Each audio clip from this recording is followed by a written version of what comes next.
Whatever it is that you're going to use as a lead magnet, it really should address the specific needs, the interests, the challenges that your niche has, right?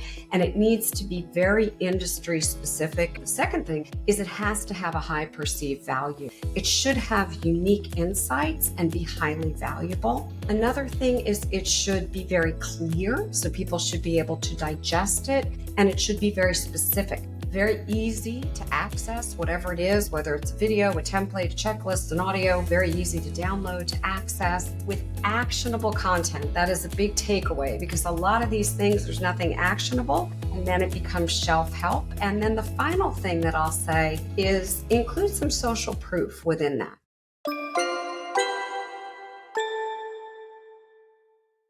Welcome to the eCommerce Marketing Podcast, the highly rated digital marketing podcast that provides weekly digital marketing tips and strategies from some of the world's top digital marketers and e-commerce entrepreneurs that will help you take your digital marketing to the next level. Sit back and enjoy this power-packed episode hosted by Arlen Robinson, who is an e-commerce entrepreneur and digital marketing expert with over 20 years of experience. Hey, e-commerce marketing podcast listener. Are you looking to increase traffic and sales to your website? You can do this by launching your own affiliate program. Just visit getosi.com and sign up for a free trial today. That's getosi.com. Now get ready to hear from your e-commerce marketing expert of the week as they drill down to give you details on marketing strategies that can help grow your business.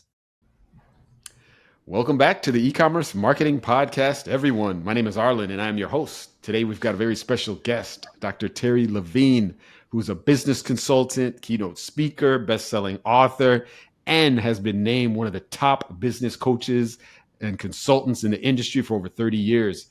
She has consulted and inspired over 7,000 students with her proven marketing systems. Welcome to the podcast, Dr. Levine. Thank you. I'm really glad to be here. Yes, and thank you for joining us. Super excited to talk to you. I know you've got a wealth of information. Today, though, we're going to be diving deep into one particular area that I know you're very familiar with, and I know our audience would be interested in as well. And that's about how to do value generating, create a value generating lead magnet, and that's what we're going to be digging into today. But before we dive into all of that, why don't you tell us a little bit more about your background and how you did get into what you're doing today as a consultant and coach? Sure, Arlen. So I've been in this industry for well over 30 years. Prior to that, I have a master's degree as a speech language pathologist. So I owned some clinics and sold them. Then I started a home art show business and I sold that. And then I went to work in corporate America and I was CEO of a national healthcare company. And I just felt like I wanted to transform lives and not manage people. And so I literally walked out 30 something years ago, started in this industry. I had 30 clients in 30 days. So I knew I was doing the right thing. And I just show up every day, loving what I do, doing what I love. Okay. Awesome. Yeah. Thank you for sharing that. Appreciate it. Yeah. 30 clients in 30 days. That's something that, you're doing the right thing. Like you say, yeah. That's a client a day. So definitely that's, I guess, proof that, there's a market for what it is that you're doing. And there's people out there to service that market. So that's awesome. Yeah. Thank you for sharing all of that. Now, of course, today we want to be talking about, lead generation, lead magnets. So I wanted to first see if you can describe what are the key elements that make lead magnets truly value generating for potential customers. Great question. So the first thing I want to talk about is relevance. Whatever it is that you're going to use as a lead magnet, it really should address the specific needs, the interests, the challenges that your niche has, right? And it needs to be very industry specific, not some general topic of information.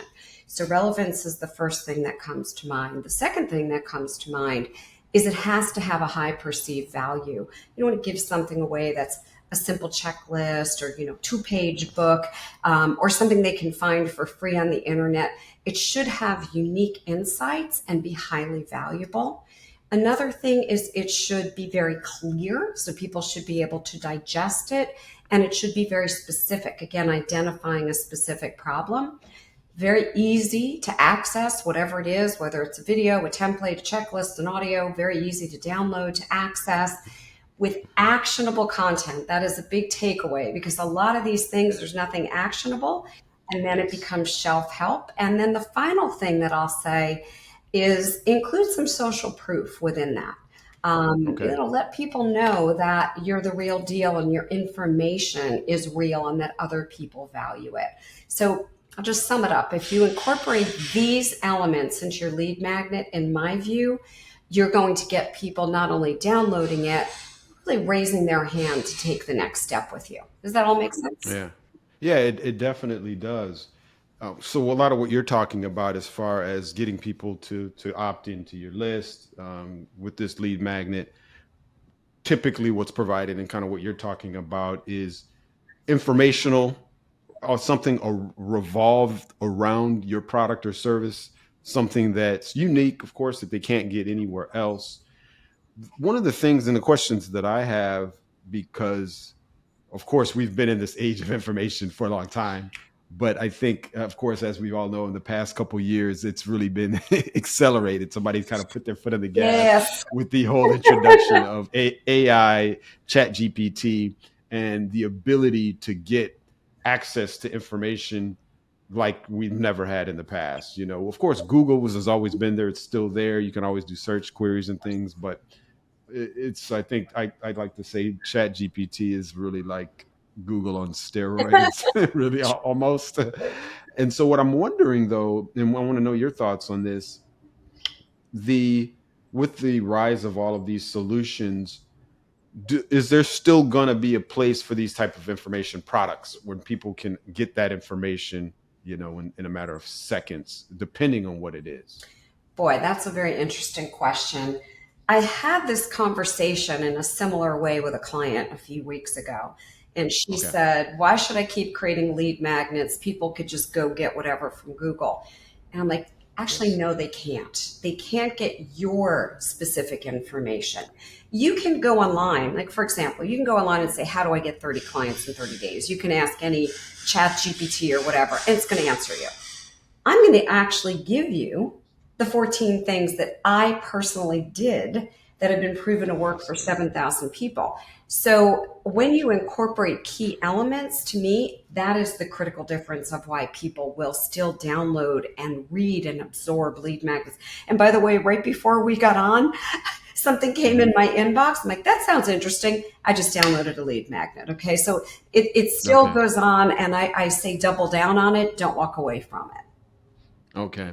Yeah, that makes sense. You know, your unique take on something is something, as long as it's truly your unique experience, Right. then, you know, people can't get that anywhere else. And I totally get that. That makes a lot of sense. But I think what also is going to happen is these types of magnets are going to start to be, the companies are going to start to be a little bit more creative with what they're providing. I think it's going to start keeping people a lot more, these businesses a lot more on their toes, because, you know, gone are the days of just putting out these ebooks and compiling a bunch of stuff from things that you found online. I agree. It's got to be creative. It's got to be unique, and it's got to stand out. Yeah, So, I'm looking forward to more really good lead magnets in the next year. I really believe things yes. are shifting. Yeah, for sure.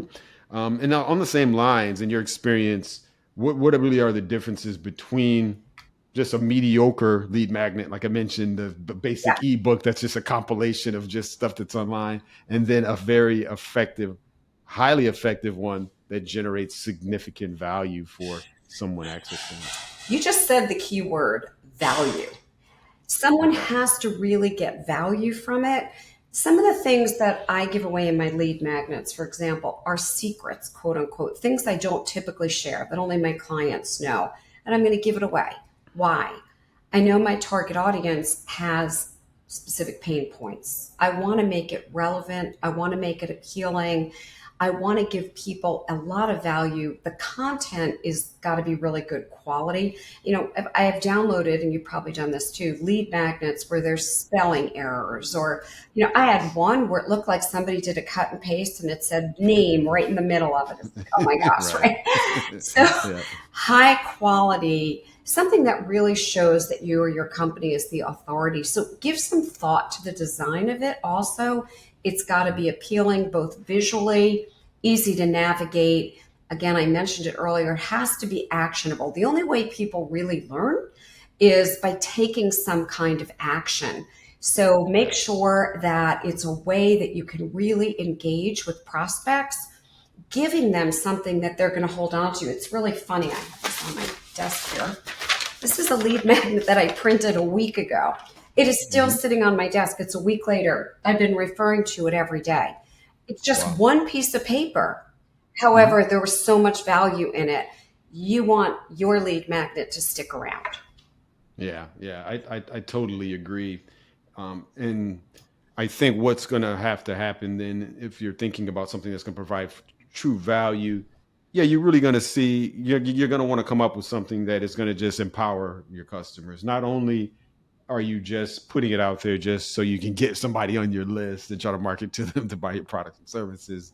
It has to have the value where it's really going to be useful for them, because I think then you'll stand out. They'll refer back to these things, like you said, the one that you got right there, you're referring to it every day. And I'm sure whatever company put that out is going to be top of mind, because, you're looking at that. 100%. Yeah. I already bought 2 things from that company, and every email that comes in from that company, I actually pay attention to, whereas most I don't, because they already created value for me. Yeah, for sure. Now, in this whole age of, we're talking about lead magnets. We're talking about how are you going to empower people so that you can get them onto your list. Now, I know before we started recording, you were telling me, and I mentioned in the intro, you're best-selling author. You think you've mentioned you've written over 40 books, and there's a lot of people now writing books now. I've got a ton of marketing books I've read. There's a ton on my shelf there. And what I've seen a lot of times we'll see a collaboration with authors, with some of these brands where, the lead magnet will be either giving a book giveaway or maybe an audio version of it, that type of thing. What's your take on the collaboration with authors in these lead magnets and providing a book? Is that something that you think is effective for both the author and the business, or does it really depend? All right, I'll take both sides of this. First, I'll talk about the business, then I'll talk about the author. Sure. I find, and it's not just me, it's in the publishing industry, most people don't finish books. And the statistic is that they don't even finish 3 chapters. So if you've written a book and you've buried all these nuggets in there, just understand that most people aren't seeing the links, and they aren't. So instead, why not do something that's shorter and even higher value? Because it's not a big deal anymore to say I'm an author. I could put up literally, and I've done this for a client, I put up a blank book for her on Amazon. It's blank. On the front, it says everything that couples know about each other. And the book is blank. Okay. She sold 1 million copies, by the way, at $10 a copy. It's like a coffee table. Oh, wow. Now, why do I share that with you? Because people really can put up anything. So a book doesn't necessarily mean it's good quality anymore. Now I'm going to take the flip side as an author. As an author, I only have written books, frankly, because I get paid to do it and because I love to write, and I've had publishers. Other than that, I probably would just create some really highly effective PDFs versus the time, the energy, the money to really put together a well-constructed book. And I'm going to also say to you, do not use ChatGPT or any of that for books. Amazon is having a very high rate of returns due to people saying this book was as AI and I don't want it. And Amazon is looking at potentially banning AI books. Just take note of that. I don't know. We got off topic and I felt it was important. So hope that's yeah. Thank you for sharing that. I was just curious, and yeah, that's very interesting that people. I mean, I'm not surprised because it's just so easy to just Exactly. generate content that people are creating whole books using Chat GPT just to try to get some money from you Yeah, via Amazon. But yeah, I can see them cracking down on that. It makes sense because people these days, when you start reading it, you can say, yeah, this doesn't necessarily sound like exactly, it was exactly. written by an actual author.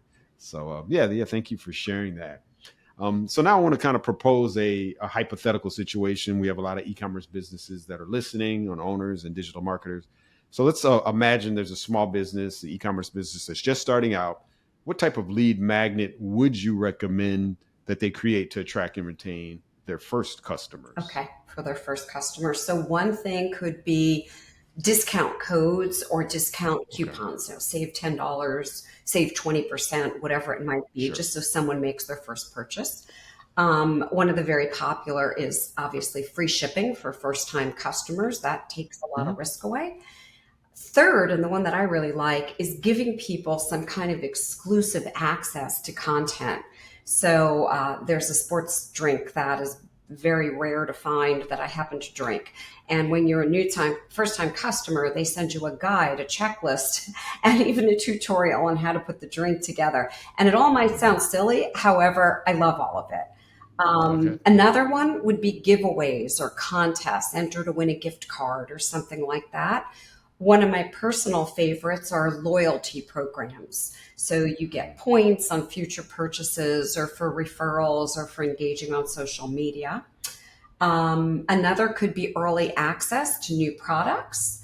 Okay. And the one that I use a lot that I almost forgot about and I really like is access to a free educational webinar or training. And another one that we've used a lot are quizzes. People seem to love taking quizzes. So we give away quizzes and things like that. So all of those for your specific industry, depending on your product, can Yes. really get you a lot of leads very, very quickly. Okay, great. Yeah, those are some great tips. Yeah, I've recently had somebody else on the podcast that we talked about the quizzes and the surveys and how those are really popular these Yes. days because they're unique and they can kind of capture people's attention depending on how you spin it. I think you do have to add don't just put a blanket survey out there with just some basic questions. You got to add a little twist to it, I I believe, from what we talked about before. Add some humor in there, and then it definitely those work are very effective as pulling people in, getting them to engage, and getting a mix of their responses being actual data that you want, and then just a mix of just kind of general humorous types of things. So those have been really good these past few years. Now, with you having over 30 years of experience in the industry, of course, inspiring over 7,000 students, what would you say is the most surprising lesson you've learned about creating effective lead magnets? Simplicity trumps complexity. What do I mean Okay. by that? It may seem counterintuitive. However, the most successful lead magnets that I've ever seen or I've ever used are simple, straightforward solutions to problems. So, with simplicity, to me, you can get across immediate value, the clarity and focus we talked about, very low barrier to entry. And for the person writing it or creating it, it's a lot easier to create something simple than something, super complex. So, Yes. checklists, step-by-step guides, cheat sheets, templates, guides, quizzes we just talked about, toolkits. Keep it simple. And in my Mhm. experience, that really works extremely well. And I know it's surprising because people try to make this, Yeah. into this Yes. major content. Like, it doesn't have to be major content. It just has to meet the people's needs and it can be very simple. Yes. Yeah. For sure. I've seen that as well. The complicated things sometimes are it's an effort to create, and then by the time you get it out there, it's nobody wants to go through Exactly. something that's overly complicated, especially these days in this world. I think simplicity definitely has its place. Now, one thing I was thinking about as far as the implementation of these lead magnets, is there because there's a ton of tools these days for creating lead magnets, getting them out there. um, are there any particular best practices as far as placement on the site, How do you serve these to customers? What are things that you usually recommend? So the first thing that we do know factually is asking for less information gets you more responses. What do I mean by that? Okay. If you ask for a first name, you probably get it. If you ask for first name and Yes. last name, some people won't give it. If you ask for a phone number, people are less likely to give it. If you ask for an email address, people are kind of used to giving it and still reluctant. So one of the things that I prefer is not to have people go through too many hoops, just something very Okay. simple. That's the first Okay. thing. The second thing is the site itself, wherever they're downloading, it has to look exciting. It can't look like Yes. a sales page. And what makes ours, all the ones that we've done that have done extremely well for ourselves or our client family members, have a video, a very short video sales letter. Tell people up front, hey, if this is you, you're going to want to download this because this is not Okay. you, it's not for you. So instantly you get a value proposition across to the right people. And it Hmm. doesn't really matter the layout, the format. We tested one format about 11 different ways. And as long as it has a video on it, we pretty much got the same responses. It's just a great Okay. video, you being you, excited, enthusiastic, telling me why I should get this, what the value Okay. is I'm going to get, and then just reminding me, hey, just put in whatever that I have to put in, and that's it. Okay. Keep it So simple. video is the key. Video It's is the key. key. Okay. Okay. Good to know. Now, I'm always a huge advocate of on learning from past mistakes, and I know you've encountered, a Oh, plethora of yes. different mistakes companies have made, and then if you learn from these, what would you say? What would you say are some of the most common mistakes that businesses made when designing these lead magnets, and how can you avoid some of these pitfalls? The one that I see most commonly is when clients send me their lead magnet, it's very generic. It is not tailored towards specific needs. The other is when we just talked about that it's overly complicated. Like somebody had something called a game plan. So I downloaded it. I couldn't even read the first 7 pages. It was so confusing and it was very complex. And I'm like, what is wrong with me? I can't absorb it. Another one is, and I've fallen into this trap, the design wasn't really great. It's just, let's get this up there, right? Instead, we take some time to make sure it's really good. Mhm. Um, it has to be very easy to access. I've had this own problem myself when I've gone to people's lead magnets. It's like, where's it coming? Is it coming by email? I got to thank you, but now how do I get it, right? So that's one of the Yes. things.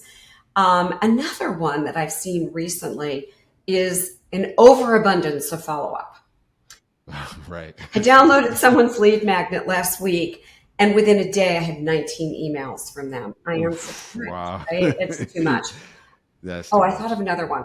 Make sure it's mobile friendly. Most people are Okay. accessing things on their phone. So do some testing and make sure that people can open it and people can grab it. And the last thing is the most compelling thing on your page for your lead magnet. And this is a mistake people make all the time is you must have a super compelling headline. Because if I Okay. read the headline and I'm like, huh, I'm gone. So you Mhm. have one chance to make an impression to stop me and to have me go, oh, wait a minute, that sounds Mhm. interesting. So that's the most Yeah. important aspect. Actually, it's going to sound weird. Mhm. The content, while it's important, it's not going to get read unless the headline is there. So the headline Yeah. is actually the most important thing on the page. Yeah, very true. You're right. If that headline is not compelling enough, yeah, people are just gonna glaze over it. And yeah, some of those things that you mentioned are things that I've definitely experienced as well. Um, and I think brands have to be very careful as far as the quantity of emails because that's very important. It's because it can be more damaging than than good because like you said in your experience opting in and the next day having like 19 emails. I mean that puts a really bad taste in people's mouth. I mean, It did. of course, obviously you're probably going to unsubscribe Exactly. and then never think about going back to that brand or don't even think about referring them Correct. to anyone. So you have to be careful. And then also I've seen the ones where yeah, I've opted in, and then all right, you're probably assuming that you're going to get an email, then you don't get an email, they're not clear on as to how you're going to get it, when you're going to get it, and then you're like you're searching your spam folder, you're like, wait a Exactly. minute, did I miss it? And then by the time you do all of that checking, you probably forgot about what it is that you were going to Exactly. get. Yes. Yeah. So those are very common things. So yeah, so those are some great things that you definitely should avoid. Well, Dr. Levine, as we get ready to wrap things up, looking ahead into the future, how do you see the role of lead magnets evolving in digital marketing over the next 5 years? So over the next 5 years, I still predict they're going to be heavily used. They're going to be the number Mhm. one thing for lead generation. Okay. What I think is going to change is you have to be very different. You can't be a cookie cutter. You can't be, Mhm. oh, here's another blah, blah, blah that I can download. It has to be unique. It has to be something of super high value. I'm going to give you an example. We're giving away this playbook right now. And 2 weeks Mhm. ago, a friend of mine who has a Facebook group with like 56,000 entrepreneurs asked if he could give away the playbook in the group. And I said, yeah, you can give it away. And I didn't write anything for him. He downloaded the playbook himself and he wrote about 10 posts that caught my eye because he Mhm. said, this is not a typical lead magnet. This is like Okay. investing in a $10,000 course. And when I read Wow. it, I thought, now that's what people are going to need to give away, right? And what I Mhm. am giving away is literally something I used with clients who invested $5,000 over the years. Okay. So Yeah. I want you to start giving away things that are not just perceived high value, that you can really say, darn, I could be selling this for XYZ. I'm going to give it away. Exactly. That's going to be Yeah. the big shift that's coming up. Yeah, I totally agree. I'm starting to see that myself already. The stakes are starting to be upped, Exactly. as we're moving on because yeah, all of these little small things, the PDFs, the ebooks, all of that stuff, like I said, it's starting to drift away. So yeah, you're really going to have to provide a lot of value, like you said. It's things that you could be charging for, but you're not because you're really trying to get these leads and yeah, it's going to be at the end of the day, it is all about value, and that's really what you want to provide. Well, Dr. Levy, this has been an awesome conversation. Definitely appreciate you coming on. I've learned a ton, and we see that lead magnets aren't going anywhere as far as we can see. They're going to be around for the foreseeable future. So I think these will be some great tips for brands to look at and start implementing today. But lastly, before I'll let you go, I always like to close things out with my closing fun fact question, if you don't mind sharing a fun fact that you think would be interested to know. I think people are always surprised to hear this. I am a professional Formula Dodge open wheel race car driver. So Wow. Okay. people are always shocked to hear that. Okay. I am all about speed. I love going fast. Okay. It's building a business, living my life. Whatever I engage in, I go in fully. So yes, I'm a professional race car driver. And by the way, then I have clients that say, I'm never getting in a car with you. Okay. Awesome. I don't think I would have guessed that. That's thank you for sharing that. So, is this something that you do on a regular basis? It's a hobby, So or it's a hobby. to what level? Thanks for asking. Okay. I was super engaged in Sure. it in my 30s and 40s. I'm not that age anymore. Okay.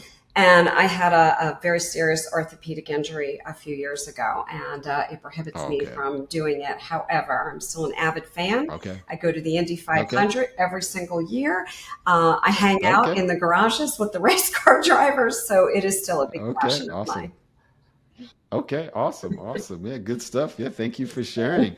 And I know these days with you know, simulation and all of this virtual technology, have you experimented with any of these virtual driving systems? Is that, or is it just not the same? So that's such a fun question because at one of the events that I was at last summer, they had a virtual simulator and they let me try it. Okay, And I have to okay, tell you, it was pretty incredible how accurate it was. It had the pedals, wow, it had all the okay, mechanisms on the wheel that you would have in the car, hmm, and it had all the courses outlined in there, right? So I picked a course that I've driven on, which is Sebring in Florida. And hmm, it was, I mean, it's just the way the course, I'm like, I know turn three, that's turn three.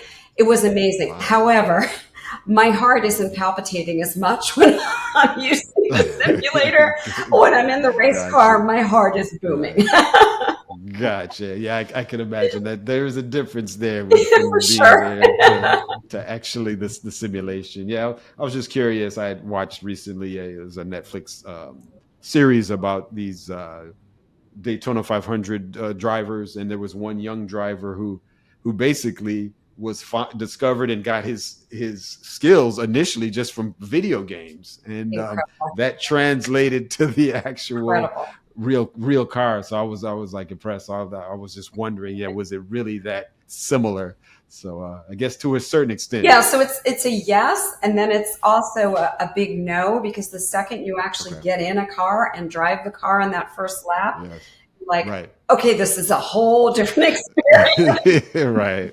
I can imagine. Yeah, it's a whole different animal. Well, Dr. Levine, thank you for sharing that. We definitely appreciate that. But before we do let you go, if our listeners and viewers want to reach out to you and pick your brain any more about lead magnets, or if they want to utilize your coaching services or consultations, what's the best way for them to reach you? So the best way is always at my website, which is hartropreneur.com. You can access the playbook there. There's a contact form. And just so you know, I answer every question. It's actually me. It's not AI. It's not someone on my team. I answer the questions, and I think we're giving away the playbook as well. Yes. Okay, awesome. Well, that's definitely good to know. We'll have the link to the website, of course, in the show notes. So we'll definitely encourage people to check you out there and see how you can help them out. Well, it's been awesome again talking to you, Dr. Levine, and we really appreciate you coming on the e-commerce marketing podcast. It's been a blast. Thanks for having me. Thank you for listening to the e-commerce marketing podcast. If you've enjoyed this episode, be sure to rate, review, subscribe, and share it with everyone you know. Are you looking to take your digital marketing to the next level, but are tired of weeding through countless YouTube videos with unproven and untrusted marketing strategies? Well, we have the answer for you. The More Sales Every Month online digital marketing course. In this information-packed course, you will learn effective keyword research, link building, content marketing, and much more to attract and convert your site visitors into paying customers. Just go to moresaleseverymonth.com and sign up today for a low one-time fee. In addition to this power-packed course, if you would like to get access to a growing repository of digital marketing articles, PDFs, and ebooks, check out getosi.com/resources and opt in to get full access to our library of priceless marketing information to help you take your digital marketing to the next level.